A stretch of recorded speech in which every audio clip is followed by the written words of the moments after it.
Merci na balandi na biso nyonso ya Caractère News TV bisika nyonso bozaki ebele pour na Rolanda biso naye à travers numéro oyo. Merci pour la confiance au PC biso. To yebisa rabino que chaque fois il faut beau partager aka. O isa lien beau partager, beau aimer, beau suggérer yangonde et ça la biso tozala. To sengi bino beau s'abonner massivement à la chaîne abino pour na kozo ba information moka kitoko pour na kolanda ndenge mboka biso zo tambola. Lelo na el boso na bino pour na ko bete bino masolo ya mboka na biso koloba ndenge monsieur Kabundu ayaki na UDPS ndenge Frank Diongo asali sortie médiatique moko raté oyo eza na kati ya ampleur ata moko te na kati ya population toko beta na lisolo oyo intox eza kati ya oleka na kati ya population koloba ke moko za mboka ake koje na omeka ko expliquer bino balandi na biso boye bandenge mboka na biso ezali guerre ya est tokomi na niveau nini réponse oyo gouvernement na biso en place a pesi oyo tozobenga Museveni vit ma proposition au monsieur Museveni a pesa qui République démocratique du Congo pour na ko dialoguer na Otozobenga ba groupe terroriste M23 nde na sera rabino bo s'abonner na chaîne abino bo partager bo ala aimer ya ko commenter pour na epesa biso moi esengo ndenge toya ka liboso na bino pour na ko informer bino toko bande na point na biso ya liboso oyo ezolobela actualité politique au Italie sorti raté à M. Kabundu au tozobenga populisme au M. Kabundu a eu audace ya kobima komisala neto komi opposant ya Fachi Beto Mukwantombolo balani na biso boye bake toko expliquer bino oyo tozobenga vie à M. Kabundu Kabundu autaki wapi Kabundu akomi nini Kabundu nini abandaki kosala mission nini monsieur Kabundu akina ngona kati ya IDPS boye babalani na biso ske Kabundu akina mission moko oyo monsieur Kabila na ndeko na ye Moïse Katumbi apesa kiye na koya na kati ya IDPS pona ko déstabiliser IDPS pona ko détruire parti na biso Kabundu oyo azaki ancien président ayi a parti na ngai oya occupé qui lisusu tozobenga poste ya secrétariat général à IDPS tala na gestion ya monsieur Kabundu na parti na biso na koyebisa bino ke monsieur Kabundu tangu Etienne Tshisekedi wa Mulumba heureuse mémoire akufi monsieur Kabundu n'a pas voulu organiser congrès pour IDPS aligné ba candidat na ba essayant nyonso. Pourquoi? Parce que monsieur Kabundu azaki na mission monsieur Kabila pesa qui pour na koya ko déstabiliser IDPS, pour na koya ko détruire IDPS. Voilà, je félicite Ozaki courage à combattant auto. Mi pesa qui au fond au moulin pour na ko telemela monsieur Kabundu à ce temps-là pour organiser ba élection, à organiser congrès dans le niveau parti. Congrès et Salami, président de la République Félix Antoine Tshisekedi, à ce temps-là, élevé na poste à président à parti en tant que candidat pour représenter UDPS dans la élection ils ont se prêté à l'horizon. Alors monsieur Kabundu, ils ont vrai nom, ceux qui boyaient Bakate, mais c'est Kabundu dès le départ, à cause ça qui ont le sexe de l'humanité, qui Aza Karunde, Aza ressortissant à Katanga. Oh, ils ont faux et archi faux. Monsieur Kabundu, information, vraie identité, ce monsieur Kabundi ou Kabundi. Il est originaire de Luisa.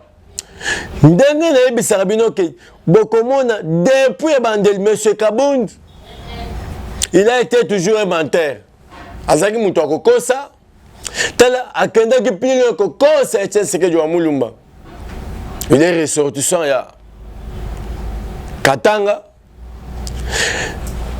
Etienne Tshisekedi wa Mulumba dans ce temps-là qu'on nommait monsieur Kabundu secrétaire UDPS. Après ça que M. Kabundu deux missions, M. Kabundu a réalisé en côté mission de bosso ezalaki ko réunifier parti, ko redynamiser parti, ko bengisa ba onyoso bakendaki bayebaki il est temps de retourner to former tozo benga force moko pour na UDPS. Vous allez comprendre avec moi que je suis M. Kabound, ceux qui m'ont dit que frustration est belé. Départ est belé parce que M. Kabound, il se croyait être le fils idéologique d'Etienne Tshisekedi. Abandaki comme il montre à part Etienne Tshisekedi ou Amulumba, c'est lui M. Kabound. Oui. M. Kabound. Tangu ba pese qui est mission wana. Atikala jamais ko réussir na mission wana. Moko ya mission oyo M. Kabound oyo a mekaki ko salango eza ko mema UDPS na pouvoir. Or comme même na UDPS ndenge M. Kabound a commis sango lelo que c'est grâce à lui que Félix Antoine Tshisekedi Tshilombo a comme président de la République. C'est faux et archi faux parce que tango UDPS tolobaki na congrès que toboyi cette fois-ci Zaïdi Ngoma 2. Zaïdi Ngoma 2 que UDPS a parrainé candidature ya mutu moko songolo pakala. Mais tango ba dribbler Félix Antoine Tshisekedi Tshilombo. Na Otozobenga na Genève. La base de l'UDPS, état-major général de l'UDPS bazaki mobilisé. Pona koboyo ya kolobake UDPS a kotika na jamais ko parrainer candidature ya Mutsongolo. L'UDPS ira seul aux élections ira seul aux élections en 2018. Mais M. Kabound aujourd'hui se permettre de dire que c'est grâce à lui que Félix Antoine Tshisekedi est président de la République. C'est faux et archi faux. Tu trompes que M. Kabound. Or, dans ce temps-là, la base de l'IDPS, ils ont mobilisé. Oh, Kendaki, na Tongo, depuis 6 heures. Oh, base et Tombo, qui pour la Kosenga, que Félix Antoine Tshisekedi, Makambo, Oya Saliwana, l'IDPS n'est pas ni de loin ni de près concerné. Mais voir aujourd'hui M. Kabound, Kolobake Félix, ceux qui ont un pouvoir, c'est grâce à lui. C'est lui, M. Kabound. Et ça, faux et archi faux. Parce que l'IDPS, c'est le pyramide renversée. C'est la base de l'IDPS qui décide. Et coïncidant que dans ce temps-là, comme M. Kabound occupait la poste de secrétaire général de l'IDPS, il y a un coïncidant que la base est décidée que Félix a retiré signature. Excellence a retiré signature na makambo ba dribbler qui na Genève. Mais Kabound se permettre aujourd'hui prendre l'audace de dire que c'est grâce à lui, c'est faux et archi faux. Tala M. Kabound gestion na parti. Tant comment qui président a eu à parti. Monsieur Kabound a même la biso na kacha permanence na biso maquette moko ya munene kolobake on va construire la permanence de l'UDPS. Oyo ba diaspora ba ndekonyo so baza libanda bazaki mobiliser o ba pesa ki ba financement na bango na ba mbongo ya ba combattant o ba contribuer ki ba carte pour construire autre benga permanence na biso. Depuis maquette wana ba eridijango bo na permanence ba bamango batikala ko exécuter ata même 0,5 ata pa moko ya zelu etikala ko ya place wana te. Quand M. Kabound aujourd'hui se permettre ya koloba Félix Antoine Tshisekedi eza pouvoir moko ba justice un club d'amis. Tant M. Kabound a kendaki komata cheval na ba Congo na ba camarade na ye na ba Congo, est-ce qu'il avait vu les combattants de l'UDPS?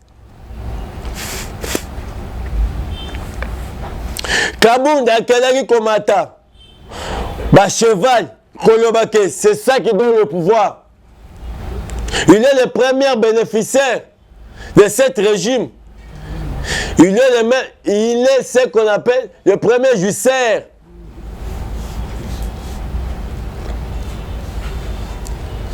Monsieur Kabound, il est allé plus loin. Kokende komemela mokonzi mboka. Ba proposition, ba liste ya ba généraux pour la mise en place na armée na la police. Monsieur Kabound. C'était d'une façon à piéger mokonzi mboka. Ceux qui mokonzi mboka a cédé dans ma proposition armée et tomoke la fati. Et ça carte na bango ezaki bien planifié. Yango moni na sortie médiatique à monsieur Kabound, il a martelé na makambo telle insécurité est kokende plus loin que le bac.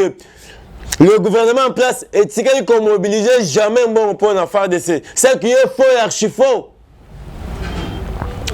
Car dans les temps où il cas, gouvernement ou régime où cas, budget zaki alloué na armée zaki pas plus de 45%.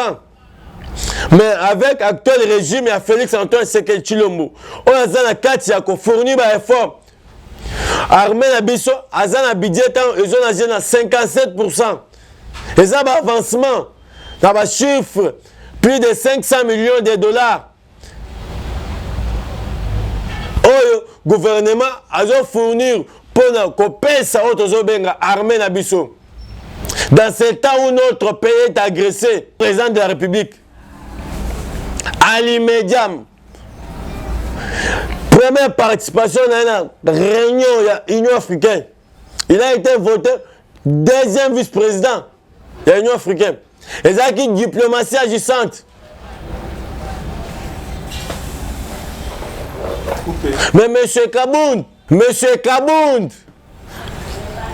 quand il parle de la bonne gouvernance, il oublie que dans ce pays, tant que Félix Antoine Tshisekedi Tshilombo a continué à pouvoir, IGF, les a créé depuis 1987. Mais l'IGF ne travaillait pas parce que les acquis batumoko balinga qui était IDPS à la patrouille financière à côté de l'entreprise publique à la audit. Mais quand Félix Antoine Tshisekedi Tshilombo à côté a redonné IGF pouvoir Nwana, Félix a accédé au pouvoir, réserve la République démocratique du Congo 500 000 dollars. Réserve d'échange 500 000 dollars. Mais actuellement, réserve la République démocratique du Congo, c'est plus de 6 millions de dollars. Et ça qui avancé, M. Kabound. Pourquoi avoir la haine vis-à-vis à Mokonzi Mboka? Pourquoi que ça là-bas, sorti mon populisme, sorti mon raté pour la population? Tu oublies que la population a réintérêt la confiance n'a pas Félix Antoine Tshisekedi Tshilombo, président de la République.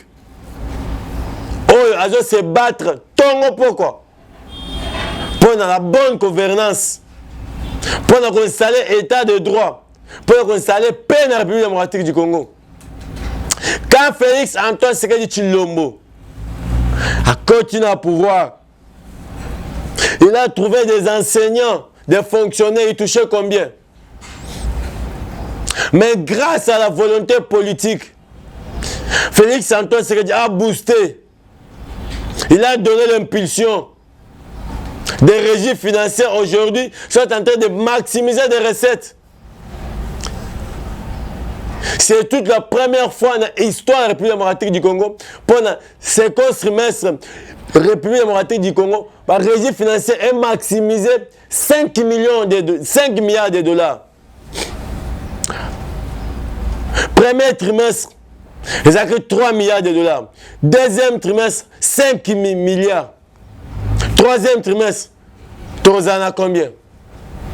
Tout ça, M. Kabound, comme Aza envoûté, comme M. Kabound, Aza na haine vis-à-vis à Mokonzi Mboka, comme M. Kabound, il se croyait déjà être président de la République, n'a ambition, il démesurait, oh M. Kabound, il se croyait être, abimi na ye kosa, la sortie na ye médiatique, Koloba.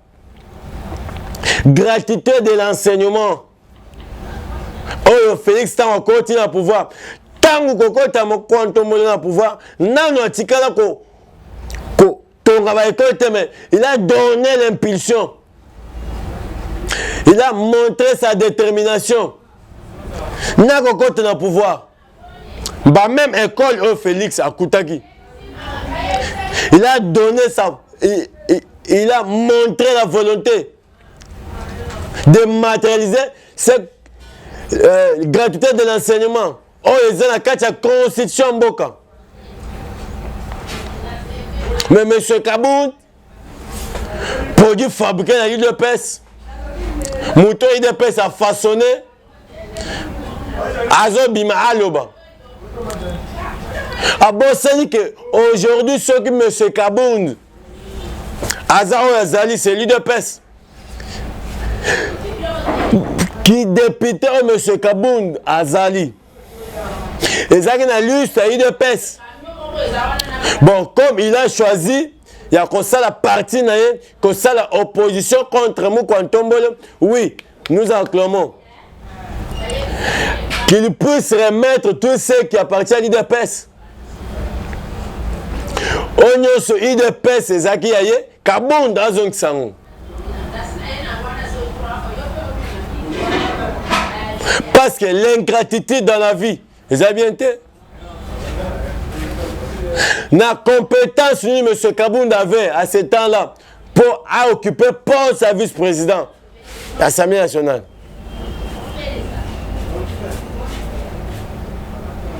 Et c'est là qui volonté, il y a Fati.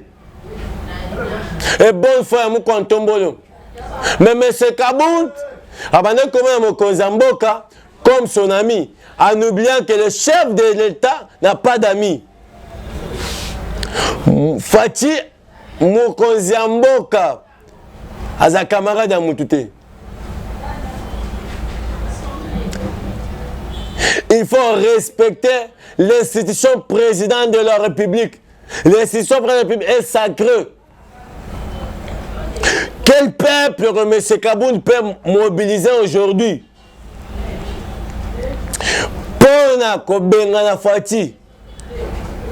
Il oublie que la population, confiance n'est pas Fati.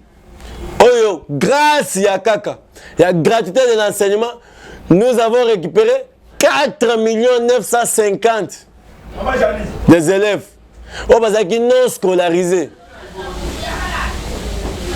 Oh, Moni Fati, on a majoré même. Bazaka tcha komati sa salaire palier par palier. Ya ba otozo benga, ba enseignants, même des professeurs de l'université. Toutes des réalisations là pour M. Kabound, il est à Monyangote. Banzela ozali na kati ya Osalema. République démocratique du Congo Mobimba. Fati a boosté Otozo Benga. Projet de développement il y a 145 territoires. On peut permettre de développer. Ils ont volonté politique, ils ont détermination. Mais quand M. Kabound se permet, il y a Koloba dit n'importe quoi. Que ça là-bas sorti moko. N'a pas preuve. Koloba. Allez plus loin Koloba. Fatia Aza Jusser. Monsieur Kabound. Ceux qui ont été sincères. Tant qu'on va occuper poste à vice-président. Oye Bisabiso, on va foutre combien? Oye, c'est biso, ceux qui m'ont colonie dans l'Assemblée nationale, au tigre ko déposer loi pour la koloba, pour la train de vie à l'institution. Au salangote,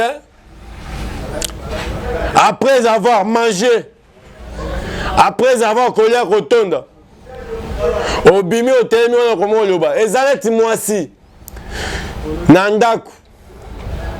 Ceux qui ont péquissé pour l'impolitesse nae. Azo comprendre te jour robenganae mais à côté de place à hôtel à kobanda koleba makambo lukuta vis-à-vis à mobile. C'est comme ça même monsieur Kaboun. Ce qu'il est en train de faire.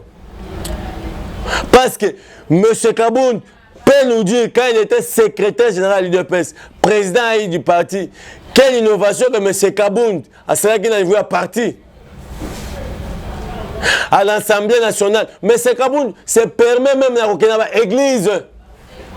Place sacrée au Bible de Baké. Là où 2 ou 3 sont réunis, je suis parmi eux. Mais M. Kaboun accueille Kobote la sonorisation. Kobote la carrière mignon à battre. Kokende, tant que Fatia le Baki li Kamotalaki, qu'on révisait code minier, contrat sinon congolaise. Mais M. Kaboun se permet un trafic d'influence. Ok, ne consigne ma contrat, ma carrière minière. Comment ma carrière est-ce que l'UDPS avait combattu? UDPS a Tambolaki, UDPS a Kouflaki, ma combattant, UDPS a Salaki 37 ans de lutte. C'est ça qui pour la Biokona. L'UDPS avait comme l'UDPS a Bundaki, c'est ça qui pour l'instauration à droit état de droit. Mais M. Kaboun, Frank Diongo, Oyonga Zobenga, Aza déjà produit fini, la politique, c'est grâce à Fati. Oh, Frank Diongo, Abima Pe Libanda, cause de liberté. Parce que le régime passé à Kanga Frank Diongo Awa, Koche na bolo ko torturé. Na union sacrée, boya qui pour na ko kabla gâteau, c'est qui est faux et archi faux. Or, na union sacrée, il faut venir pour construire notre pays. Alors, tant que na union sacrée, pour na koluka mo solo, yango le Frank Diongo abimi koloba. On a vite compris que Azan Kati ya koloba makambo papa na ye otozo benga monsieur Katumbi Suriano a pessier pour loba. Parce que les ensemble, ils étaient venus dans l'Union sacrée pour infiltrer Bisso. Koloba Lelo. Dans la République démocratique du Congo, État gâté dans ce échoué. C'est faux et archi faux, M. Frank Diongo. Osa modèle te yakopesa, osa leçon te yakopesa Fati. Kotala lisusu, liberté d'expression, na liberté de manifestation, depuis l'accession ya Fati na pouvoir. Biso to banaki ko marché awa, to ke marche, le soir il faut to vendre. Toyoka, combien de bilans, de blessés, combien de morts au tambour depuis l'accession du président Félix Antoine Tshisekedi na pouvoir. Est-ce qu'il y aura Souma Kambouane? Ils ont avancé belé. Bon, remercier Fati pour la liberté d'expression à Pessimino pour Boloba. Merci na Pessimino Mbote, Ndenge Tolobakaka, TV za radio te, Ngonga Nabiso, to les qui liboso pour la web Sabino. Je pense na kozonga pour expliquer bino monsieur Kaboun makambo ezaka cha olekana est complicité monsieur Kaboun ezanakati ezao ya bino molobeli ya Fati Beton président Yvon Mukonga parlementaire debout communicateur ya UDPS bozaki belé ya kolanda biso bozaki belé partout oyo bozolanda biso na Europe na Afrique na Océanie na Kinshasa tina ba province bozaki belé ya kolanda biso soki bozana posi ya contacter ngai bokozwanga na plus 243 85 431 14 58 plus 243 85 431 1458 na pesi bino mbote ebele ndenge bozaki be Olanda biso na pesi cameraman oyo a permettre biso poto ko maliboso na bino to pesi merci to pesi na directeur ya chaîne oyo ezanga kati ya la fierté ya média na kati ya République démocratique du Congo oyo ezanga kati ya ko redonner image ya ba média oyo ezolobela mboka na biso oyo ezopesa valeur ya mboka to pesi bino merci na pesi Dorcas Muye esika zali mote na pesi mama Cynthia esika zali mote oyo balandi biso makasi bozaki be Olanda biso to kokuta mbalasima pour to développer makambo susu na pesi bino mbote ciao. Correcteur News TV, Awande correction, il y a ba news tout. Donc Awande, on assure quoi. Suivez Correcteur News TV pour avoir toutes les informations crédibles et fiables. Correcteur News avec Yemoko Rachou. Rachou, la caramel, check.